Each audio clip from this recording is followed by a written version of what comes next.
Well, first of all, I'd like to say happy birthday to Draymond. It's his birthday, and welcome to President Guskowitz, which would be a lot easier if you had a name like Izzo. It would be a lot easier to say, but his first day. So that's a good thing to start off on. If you're looking at the film from the last game, you know, there's no doubt we played a lot better. We accomplished some of the things we wanted to accomplish, which means didn't turn the ball over. We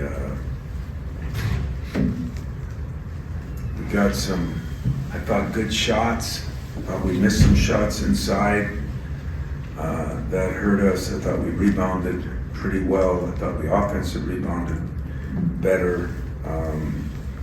As you do pick your poisons, foul trouble and a number of fouls was a problem, and their threes, you know, two guys, one guy that hadn't been shooting very well went 4 for 6, and the other one went 4 for 4, and that's 8 for 10, and that was probably costly, what doomed us, but at the same time, there were some things that I picked up from the game that I think we can build on. Wednesday is senior night. Never a good night for me, but it is senior night, which means it'll be an emotional night. And I'd say this publicly, that our crowds have been unbelievable throughout the year, even though we've been a little more up and down, they have not. And I would ask them to be as supportive this Wednesday, because it'll be a big game for us, not only because it's senior night, but a game we need to win against a team. And I think Chris, you can argue who's been the coach of the year. I mean, Matt deserves a lot of credit for what he's done. You could look at, you know, Brett Hoiberg has done a great job, Ben Johnson's done a great job, but I don't think anybody's done a better job than Chris has with his team. They've had our number the last couple of years, there's no question about that, and they've got, you know, if the big kid isn't, Edie isn't the player of the year, Boo Booey would probably be right there with him. He's been a tremendous guard. He's been, actually, if I wasn't playing him, he's fun to watch, because he's done what you hope college guys do. He's come in one way and he's leaving completely the other way. And I mean that, my own opinion. As a player, he's gotten better and better and better and better. He's gone from what was a little loose and wild to, I think, incredible. I think he has an incredible pace to the game, but his whole demeanor, his leadership. Again, I don't coach him every day, so I don't know all the things, but just witnessing what I could see on film or what I could see in person over the years, I think he's stuck to the process. And in all honesty, Chris has stuck with him, and he's become one of the premier players in our league. So you'll get to see, to me, one of the best guards in our league. Questions? Hey Tom, you alluded to it, senior night coming up. Over this season, we've come back after games and had some tough conversations with you, we've shared in, but we had some huge celebrations, milestones for you, the program personally, and all that. So leading up to Wednesday being the last home game, how do you reflect back on this season with where you have been as it relates to being here at the Breslin and the things that have been happening here? Well, so far there's been a lot more personal goals. You know, AJ's 1,000 points and 500. Tyson, you know, there's been a lot more personal goals. My 700 wins than they have. They're all team goals to a certain extent, but I'd like to get into now the team stuff. But there's a lot we've all been through. There's a lot to celebrate. That this is the class that kind of came in during the COVID period, and hopefully we'll leave with something better than that. But yeah, I think as every senior night, you know, every player's met at the coach, and every coach has met at a player, and then you get to senior night and beyond, and you probably appreciate the players more than you thought you would when they're gone, and sometimes they probably appreciate the coach more than they do while they're in it. So it's one of those nights that is never easy. Of course, it gets a little harder for me because, I have seen some growth in some guys. I'm really happy for Malik, who has been through a lot, both personally and injury-wise, since he's been here, and to see him come on like he has is awesome. And of course, when you have a son that is part of your team. But senior night this week is going to be about trying to win a game, and that's, to be honest with you, that's the most important thing. Thank you. Chris? I'm wondering, you mentioned about after the game needing the seniors to play better. I guess, can senior night, can that be kind of a trigger point for guys to kind of see maybe the light at the end of the tunnel, but also kind of realize, hey, this is dwindling, we need to snap together? Yeah, I've seen senior night work in a million different ways, to be very honest with you, both as a coach and as a player. Sometimes it's an emotional night where it works the other way. I've seen that not very often, but I've seen that a few times. But you kind of hope that everybody attacks today, tomorrow, and Wednesday with a little more vigor, a little more, this is my last chance to play in front of the Izzo, my last chance to play in front of the fans that have been so good. I mean, I'm not begging for anybody for support on Wednesday. I'm just telling you that when I look at other arenas and if people have a rough game or something, our fan base has been incredible. We had spring break early this year, and we had a better packed gym than we have even most of the time. So I hope our players look at it that way. They should. And then you always, there's something about your last game that those memories usually last a little longer. So I don't know how they'll take it. That's all I'd take it if I was them.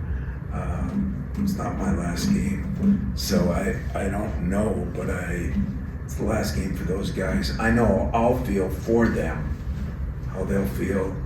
I'm 90% sure we'll be that way. Hopefully it'll be motivating, but I'm just saying sometimes, you get that build up and then you say, wow, this is it. And there's another part of you emotionally that goes the other way. You played this game when there's been a lot on the line, like a Big Ten championship. And you got a few where there's sort of still, got work to do situations. How does that dynamic change the vibe this week? And a lot of times it's been a weekend game too. That's it. Yeah. And now you got one more on there. It seems like you're at a different place in the season with so much more on the mind than a lot of other. Yeah, I'd agree with you. Usually we played mostly our last home games been on the weekend. It seems like for the last 4 or 5 years, but that should have no bearing on it. But you're right. We played for championships, and we played a few times to help get us into the tournament. There's no question. We know where we're at. We know that wins are important at this time of year, and that's the way we're going to approach it. Deal with the white elephant, not bring more. The elephant shouldn't weigh more. We should just deal with the elephant, and that's what we're going to try to do is realize that. Listen, if we play our best basketball, I think we have a lot of games still left to win. That has been the disappointing part for me as the leader, and that's the part I got to own up to. I thought we played pretty well in the last game. In a lot of ways, we did the things we wanted to do. Sometimes people are going to get hot. Sometimes you're going to get cold. Sometimes officiating is going to make a difference. But for the most part, I said it in the first huddle, and I said it in the last huddle in that game. I asked them to play at a different level as far as how hard we played, rebounding and physicalness. We did all those things. I think to a level where I honestly look at, we could have won a few more games if we would have played at that level. In saying that, some of those losses we've had, Minnesota, maybe Iowa, you still got to make layups, you got to make free throws. Here we go 15 for 17 or 17 for 19, whatever we were, we missed 2 free throws. So that plays a part in it sometimes. But the effort, the energy, the focus in a setting because of Gene Cady, because of what Purdue is doing, because they had a chance to win a championship at home. I thought our guys played extremely hard, extremely focused. I did think we missed some shots that we need to make if we're gonna, those short shots and things, if we're gonna move on. Now, speaking of those short shots, it seems like AJ just had a lot of them that are good shots for him, and you just can't get him to fall through stretches. How have you seen him kind of deal with that, and how do you get past that? Well, I think he's just got to spend more time on it, working on it more. You know, I mean, there's some shots. You know, guys are funny. You know, it's everybody wants to work on the 3-point shot, and it's unbelievable. You know, you walk in there, and I mean, Marty's working on his 15-foot shot. You know, okay, that's cool, but you need to work on the shots you're going to get in the game. And AJ does get a lot of those because he can get by people, and he's strong enough to get in there. And so I think you have to work on the shots that you get in a game more than the other shots. You know, I've been telling that to Carson Cooper, and you know, he's got to work on those hook shots, missing too many of those easy shots. So that was my advice to AJ yesterday. It'll be my advice today. You know, work on game situation shots and the ones you're gonna get. You work on your 3 for hours and hours and hours. I mean, people do, and they get 2 threes a game. What are we doing? You know, it's work on the shots you're gonna get in the game, and I think that's gonna be my advice to him, and I think he'll do that. Tom, do you get the sense or think that this team thinks that they can sort of flip a switch? Because when you look at the season, when there's been some big opportunities, they have kind of risen to a different, like a Baylor, Illinois, even Saturday, you know, they saw a big target and sort of rose up for, played at a different level. Do you think that they can kind of flip a switch for big moments like this week? You know, I'm not sure you ever flip a switch. I mean, if you're that way, that would be really disappointing to me, and I hope to the team, even though I sort of agree with you on when you see, but I keep saying, you know, we've let media, fans, TV people talk about the Big Ten like it's not very good. When we won 13 out of those 17 games, and I think 2 of them for sure, you know, were free throws, Illinois down there and Minnesota up there. We beat some good teams. We won some games on the road. It just, people didn't realize how good they were. Nobody thought anything of Nebraska, you know. I mean, there was a game we could have, should have won, and nobody thinks anything of those. So I don't know if it's flip a switch. I mean, it is disappointing to me that we don't seem to get up for every game. You know, when I get a coach effort or coach toughness, that is disappointing. And I feel like I've harped on that a little more than normal. But at the same time, we have proven we've gotten up for, I guess, what we all call big games, whether it be Arizona, whether it be Baylor, you know, those teams. I mean, I went so far back as I went and looked at our Tennessee game last night. I still think we could have played 3 teams. We still may have played 3 teams that are going to be all 1 seeds. You know, and every one of those games went down to the wire. So that's kind of where this team could be and probably should be. Why it's not, there's a variety of reasons, and I have to take accountability for most of them. But there does have to be something from within, you know, and I think they know what's on the line. I think they know. I did think they were ready to play in an environment. You know, my assistants came in and said, guys seem excited but a little nervous. And I said, great, because I think sometimes we're too cocky. We think we you know, we're at Michigan State, we're just going to win games. It doesn't work that way. So I actually like nervousness. And I think, you know, they should be nervous but excited. That's the way I look at it.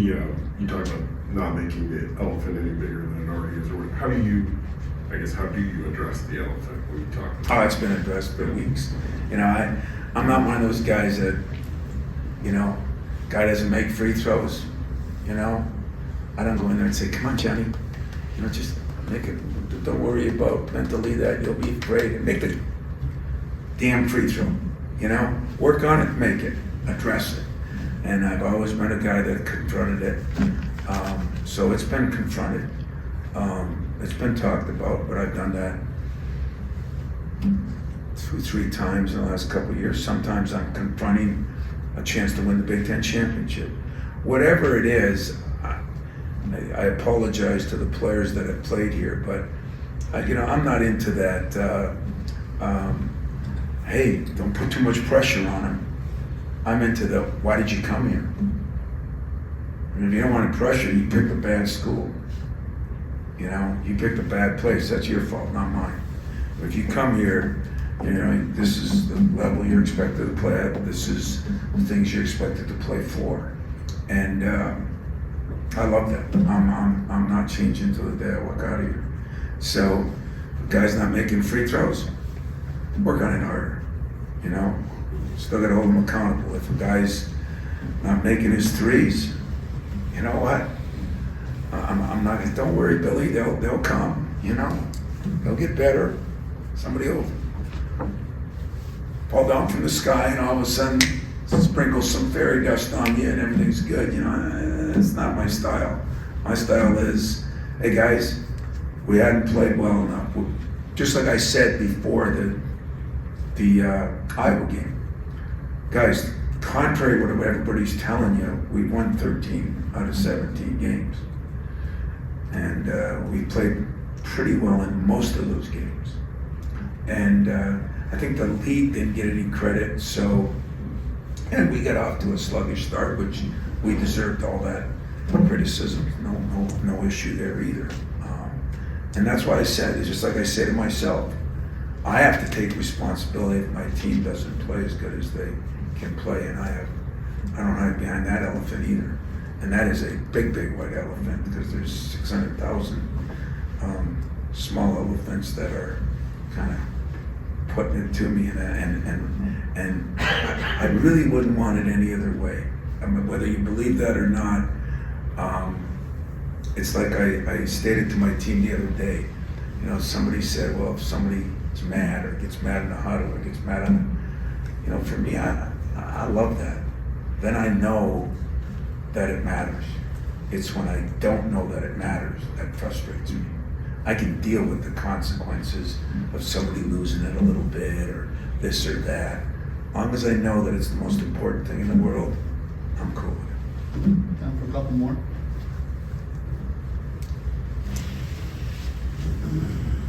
I believe this will be the furthest apart that you repeated an opponent. So just how have they changed? Obviously Barry is gone now. Yeah, Barry's gone. You know, the rest of them, I think they'll all be there. But you know, I think they've changed. We've changed. You know, I just think Boo Booey has been the difference.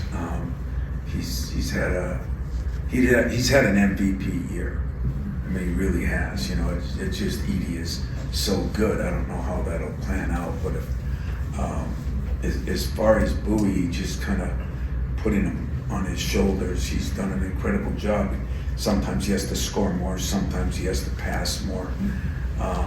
But I think they've gotten Martinelli is playing better than he was definitely when we played him early. He's been a big difference too. He's just a kid that plays so hard and gets a lot done, and I think that's really helped him. The Langborn kid is better, but he was pretty good that night. So I think Bowie just kind of taking everybody on his shoulders and in different ways, different games, doing different things to help his team win. And that's why I think Chris deserves a lot of credit too. I mean, if not for Madden and Edie, I mean, Coach of the Year and Player of the Year could be in Northwestern. This always comes up in the COVID era, senior days. Your fourth year guys, fifth year, is that to be excited after the season? Yeah, that's right. We have one more COVID year. I try to eliminate that. You know, it's one of the dumber things we've ever done. But understand it. But yeah, I think for the most part, you know, some of these guys, senior day is tear-jerking for the coach. I think for the players, it's a day of adulation, you know, everybody's. So I think some of these guys like to have 2 or 3 of them, you know. In fact, in some places now, we might have 4 or 5 of them. I mean, why in the hell we should play till we're 30? But I don't know. I mean, the way I look at it, my seniors are seniors this year from everything I know, but if 1 or 2 have opportunities, that'll be addressed after the year. Anything else? God, just taking it light. Well, enjoy senior day, I know I will. Thanks, John.